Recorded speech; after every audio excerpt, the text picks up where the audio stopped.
Good morning and नमस्कार दोस्तों, स्वागत है आप सभी का आपके अपने YouTube channel GK search engine पर।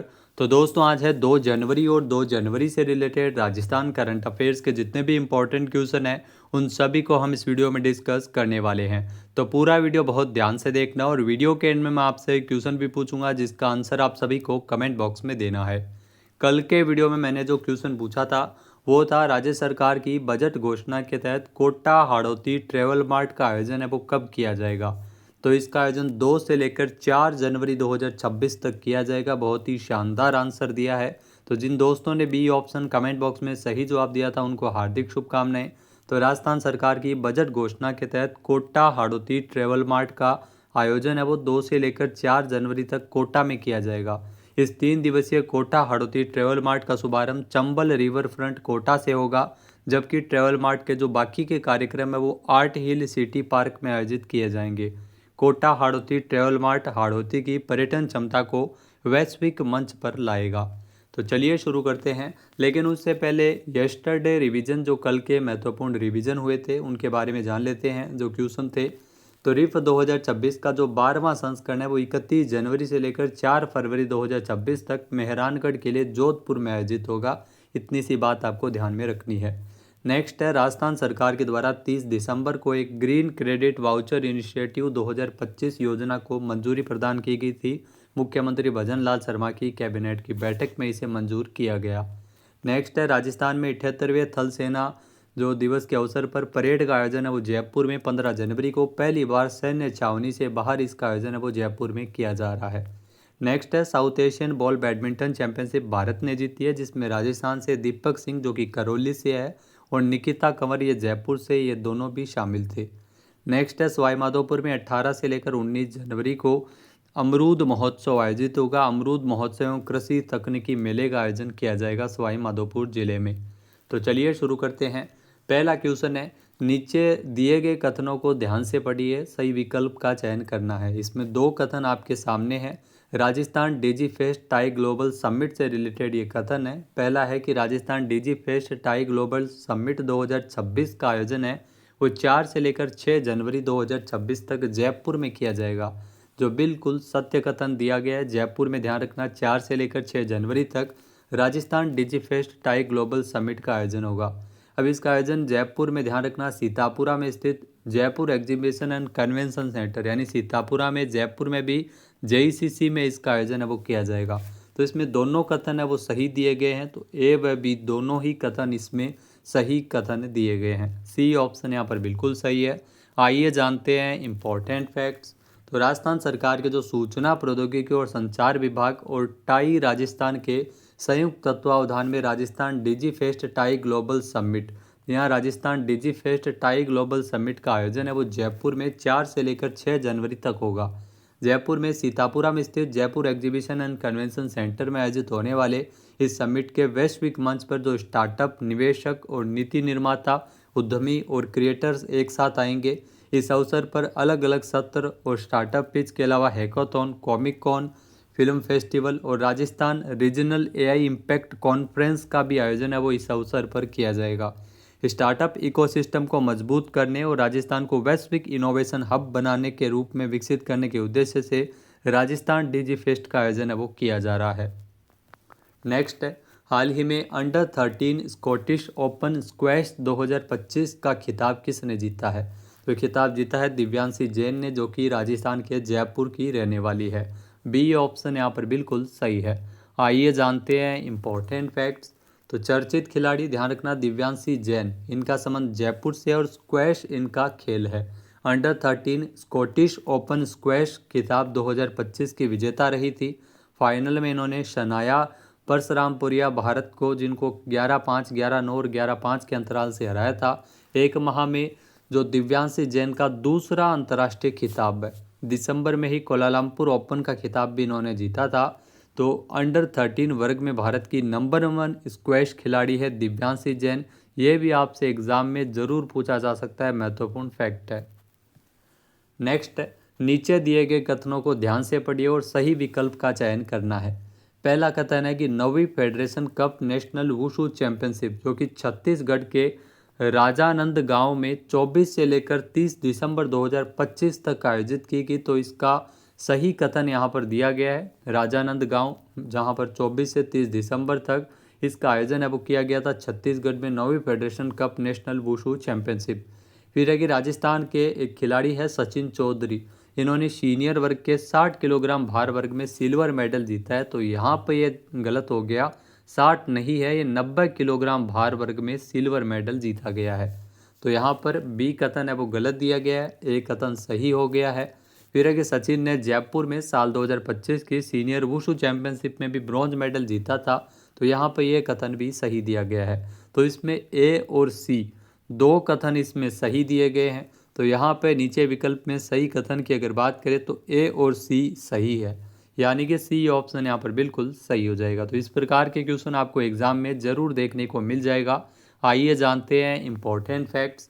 जहाँ दोस्तों छत्तीसगढ़ के राजानंद गांव में जो 24 से लेकर 30 दिसंबर तक 9वीं federation cup national wushu championship का आयोजन किया गया था, जिसमें सचिन चौधरी ये राजस्थान से है और इन्होंने सिल्वर मेडल जीता है। जहाँ दोस्तों राजस्थान का प्रतिनिधित्व करते हुए सचिन ने सीनियर वर्ग में 90 किलोग्राम भार वर्ग में सफलता हासिल की है। सचिन पूर्व में जयपुर में हुई 2025 की सीनियर वुशु प्रतियोगिता में भी ब्रॉन्ज मेडल जीत चुके हैं। नेक्स्ट क्वेश्चन है, भारत के किस राज्य में वर्चुअल नेट मीटरिंग और ग्रुप नेट मीटरिंग की व्यवस्था शुरू होने जा रही है? तो ये भी मोस्ट इंपॉर्टेंट है, ध्यान रखना, राजस्थान में इस प्रकार की व्यवस्था की शुरुआत की जा रही है। ए ऑप्शन यहाँ पर बिल्कुल सही है। आइए जानते हैं इम्पोर्टेंट फैक्ट्स। तो राजस्थान में मुख्यमंत्री भजन लाल शर्मा की पहल पर अब प्रदेश में वर्चुअल नेट मीटरिंग और ग्रुप नेट मीटरिंग की व्यवस्था प्रभावी होने जा रही है। राजस्थान डिस्कॉम्स ने राजस्थान विद्युत नियामक आयोग के जो समक्ष राज्य में वर्चुअल नेट मीटरिंग और ग्रुप नेट मीटरिंग की व्यवस्था लागू करने की याचिका प्रस्तुत की थी। वर्चुअल नेट मीटरिंग एक ऐसी व्यवस्था है जिसमें एक ही स्थान पर स्थापित सौर ऊर्जा संयंत्र से उत्पन्न होने वाली बिजली को उसी डिस्कॉम क्षेत्र में आने वाले कई उपभोक्ताओं के बिजली के बिलों में समायोजित किया जाता है। ग्रुप नेट मीटरिंग क्या होती है, जिसमें उपभोक्ता एक स्थान पर सौर ऊर्जा संयंत्र लगाता है तो उसे उत्पन्न होने वाली बिजली को उसी डिस्कॉम क्षेत्र के तहत आने वाले अन्य कनेक्शन में समायोजित किया जा सकता है। तो ये व्यवस्था है वो राजस्थान में लागू होने जा रही है। नेक्स्ट है, राजस्थान सरकार के द्वारा किस जिले में फार वाटर ट्रांसफर स्कीम के अंतर्गत प्रस्तावित परियोजना के लिए भूमि अर्जन की प्रक्रिया की जा रही है? तो धौलपुर में परियोजना प्रस्तावित है। ए ऑप्शन यहाँ पर बिल्कुल सही है। आइए जानते हैं इम्पोर्टेंट फैक्ट्स। तो राजस्थान सरकार ने धौलपुर जिले में फार वाटर ट्रांसफर स्कीम के अंतर्गत प्रस्तावित परियोजना के लिए भूमि अर्जन की प्रक्रिया को आगे बढ़ाया है। इसके संबंध में जल संसाधन विभाग की ओर से राजस्थान राजपत्र में अधिसूचना भी प्रकाशित की गई थी। अधिसूचना के अनुसार फार वाटर ट्रांसफर स्कीम के अंतर्गत स्थानीय नालों पर 2 टैंकों के निर्माण, सर्वेक्षण, इन्वेस्टिगेशन, डिजाइन, ड्राइंग और भूमि अर्जन से जुड़े कार्य प्रस्तावित है। ये परियोजना धौलपुर जिले की बाड़ी तहसील के अंतर्गत ग्राम हंसई, ग्राम पंचायत लखेपुरा, सरोटी क्षेत्र में प्रस्तावित है। अब बात करते हैं वो इम्पोर्टेंट क्वेश्चन जो पीछे के एग्जाम में पूछे गए थे। तो हमने ये नया इनिशिएटिव शुरू किया है, साथ ही साथ 2 करंट अफेयर्स के क्वेश्चन है वो नेशनल और इंटरनेशनल के भी हम शामिल कर रहे हैं, क्योंकि कईयों का कहना है कि जो नेशनल करंट अफेयर्स भी इम्पोर्टेंट है जो पूछा जाता है। तो अब बात करते हैं वो क्वेश्चन की जो पीछे एग्जाम में पूछे गए थे। तो मुख्यमंत्री आयुष्मान आरोग्य योजना बजट 2025-26 में कितनी राशि का कोष है वो इसके लिए गठित किया गया? तो ये पीटीआई एग्जाम में पूछा गया था। तो ध्यान रखना, 3500 करोड़ रुपए आप देख सकते हैं इसमें इसका गठन किया गया है। मुख्यमंत्री आयुष्मान आरोग्य योजना के अंतर्गत मुख्यमंत्री आयुष्मान आरोग्य फंड का गठन किया गया है, जिसकी लागत तकरीबन 3500 करोड़ है। मुख्यमंत्री आयुष्मान आरोग्य योजना राजस्थान सरकार की एक स्वास्थ्य योजना है जिसका उद्देश्य प्रदेश के हर परिवार को गुणवत्तापूर्ण और मुफ्त इलाज उपलब्ध करवाना है। इसमें सरकारी और निजी अस्पतालों में 25 लाख रुपए का कैशलेस इलाज इसमें उपलब्ध करवाया जाता है। फिर यह भी पीटीआई एग्जाम में पूछा गया था, बहुत ही सिंपल सा और पुराना क्वेश्चन है। श्री अन्नपूर्णा रसोई योजना जिसे वर्तमान में इंदिरा रसोई योजना, ये कब प्रारंभ हुई थी? तो ऑप्शन में आप देख सकते हैं 2020 का दिया हुआ है। तो 20 अगस्त 2020 को इंदिरा रसोई योजना की शुरुआत है वो राजस्थान के पूर्व मुख्यमंत्री अशोक गहलोत के द्वारा की गई थी। कोई भूखा न सोए के संकल्प के आधार पर 20 अगस्त 2020 से प्रदेश के उस समय 213 नगरीय निकायों में 358 रसोइयों के माध्यम से इंदिरा रसोई योजना शुरू हुई थी। वर्तमान में इसका नाम चेंज हो गया है, अन्नपूर्णा रसोई योजना है, श्री अन्नपूर्णा रसोई योजना, जिसमें मात्र 8 रुपये में शुद्ध एवं पौष्टिक भोजन उपलब्ध करवाया जाता है। 600 ग्राम पौष्टिक भोजन की कुल मात्रा रहती है। नेक्स्ट है राजस्थान अक्षय ऊर्जा नीति 2023 में वर्ष 2029-30 तक गैर परंपरागत ऊर्जा उत्पादन का लक्ष्य कितना निर्धारित किया गया है। तो ये पीटीआई एग्जाम में ये भी क्वेश्चन पूछा गया था। तो यहाँ पर आप देख सकते हैं ऑप्शन में इसमें 90,000 मेगावाट यानी 90 गीगावाट भी हम कर सकते हैं। मेगावाट में ऑप्शन में है तो 90,000 मेगावाट इसका लक्ष्य है। 3 नंबर ऑप्शन यहाँ पर बिल्कुल सही है। राजस्थान ने अपनी अक्षय ऊर्जा नीति 2023 के अंतर्गत जिसका लक्ष्य था कि वित्तीय वर्ष 2029-30 तक कुल 90 गीगावाट अक्षय ऊर्जा परियोजनाएं स्थापित करना। अब अक्षय ऊर्जा परियोजना में सौर ऊर्जा परियोजना है 65 गीगावाट की, पवन सौर हाइब्रिड 15 गीगावाट की है, जल विद्युत पंप स्टोरेज परियोजना है और बैटरी ऊर्जा भंडारण प्रणाली की जो परियोजना है वो 10 गीगावाट की होगी। तो इस प्रकार का ये लक्ष्य इसमें निर्धारित किया गया है। बैटरी ऊर्जा भंडारण प्रणाली की जो परियोजनाएं हैं ये 10 गीगावाट की होगी। नेक्स्ट क्वेश्चन है इंडिया करंट अफेयर्स से। तो भारत तो किस देश को पछाड़कर दुनिया का सबसे बड़ा चावल उत्पादक देश बना है। तो चीन को पछाड़ते हुए भारत है वो अब दुनिया का सबसे बड़ा चावल उत्पादक देश बन गया है। ए ऑप्शन यहाँ पर बिल्कुल सही है। आइए जानते हैं इंपॉर्टेंट फैक्ट्स। तो भारत चीन को पछाड़कर दुनिया का सबसे बड़ा चावल उत्पादक देश बना है। वैश्विक चावल उत्पादन में भारत की हिस्सेदारी 28% से ज़्यादा हो गई है।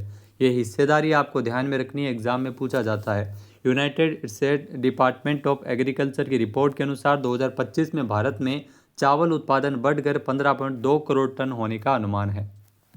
नेक्स्ट है दुलहस्ती स्टेज 2 पनबिजली परियोजना का निर्माण किस नदी पर किया जा रहा है। तो इसका निर्माण है वो चिनाब नदी पर किया जा रहा है। सी ऑप्शन यहाँ पर बिल्कुल सही है। आइए जानते हैं इंपॉर्टेंट फैक्ट्स। तो पर्यावरण मंत्रालय के तहत एक पैनल ने जम्मू और कश्मीर के किश्तवाड़ा जिले में चिनाब नदी पर 260 मेगावाट की दुलहस्ती स्टेज 2 पनबिजली परियोजना को मंजूरी प्रदान की है। ये मंजूरी इस साल अप्रैल में हुए जो पिछले साल अप्रैल में पहलगाम आतंकी हमले के बाद भारत के द्वारा पाकिस्तान के साथ सिंधु जल संधि को निलंबित करने की पृष्ठभूमि से आई है, जिसमें 3200 करोड़ रुपये से अधिक की अनुमानित लागत वाली इस परियोजना जो रन ऑफ द रिवर परियोजना के लिए निर्माण निविदाएं जारी करने का मार्ग प्रशस्त हुआ है। अब बात करते हैं आज के हमारे क्विज के, जिसका आंसर आप सभी को कमेंट बॉक्स में देना है। तो आज का क्विज है राजस्थान में अमरूद महोत्सव की कृषि तकनीकी मेला जनवरी 2026 में कब और कहां आयोजित किया जाएगा। एक बार फिर से सुनेगा, अमरूद महोत्सव का आयोजन है वो कहां, कब और कहां किया जाएगा राजस्थान में। सही आंसर आपको कमेंट बॉक्स में देना है। और अगर ये वीडियो आपको पसंद आए तो इसे आप लाइक और शेयर करना बिल्कुल न भूलिएगा। चैनल पर नए जुड़े हो, सब्सक्राइब नहीं किया है तो अभी सब्सक्राइब बटन पर क्लिक करें। इस वीडियो की जो PDF फाइल है वो आप वीडियो के डिस्क्रिप्शन बॉक्स से डाउनलोड कर सकते हैं। क्वेश्चन आंसर आप वोट करके भी कर सकते हैं। वीडियो देखने के लिए धन्यवाद। जय हिंद, जय भारत, जय राजस्थान।